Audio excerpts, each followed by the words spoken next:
If you're watching this when most stations air us in Louisiana, you're probably enjoying your morning cup of coffee right about now. Well, some of that coffee could come from here. This is the Doka Coffee Farm on the slopes of the Poas Volcano, which you see right there behind me.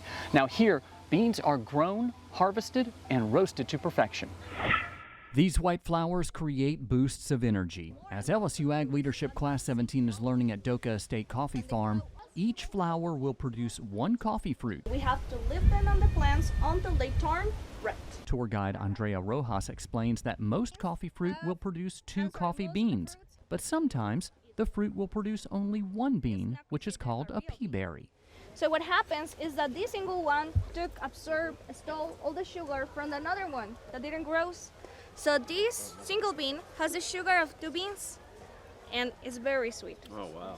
Wow is right, because Doka will separate the pea berries from the other coffee beans to make a coffee that is naturally sweeter. Rojas explains that Costa Rica focuses on quality coffee because growers here cannot produce as much as Brazil, Colombia, and Vietnam. Still, Doka will increase the number of beans by planting 2 coffee trees in the same hole.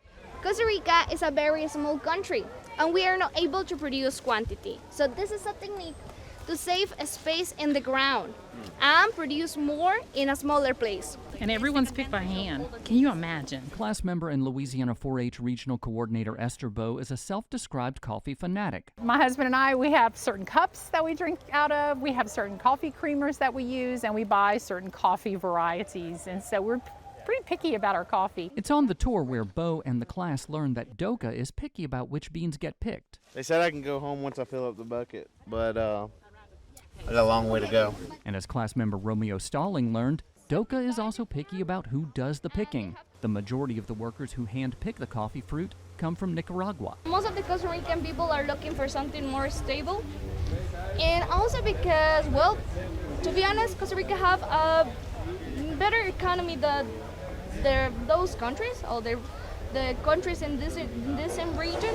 So, well, Costa Rican people prefer to do another kind of labor. They want skilled labor, they want happy labor, and so when she was talking about the labor, she said that they provide, child care for the family. They want the family to come together. And family is important at Doka, as this is a 3rd-generation coffee farm still operated by the Vargas family, who oversee every step of the process from planting to sun-drying of the beans down to the roasting and grinding to ensure you get a quality cup of coffee. This commodity that we consume every day in our homes has almost a magical feeling.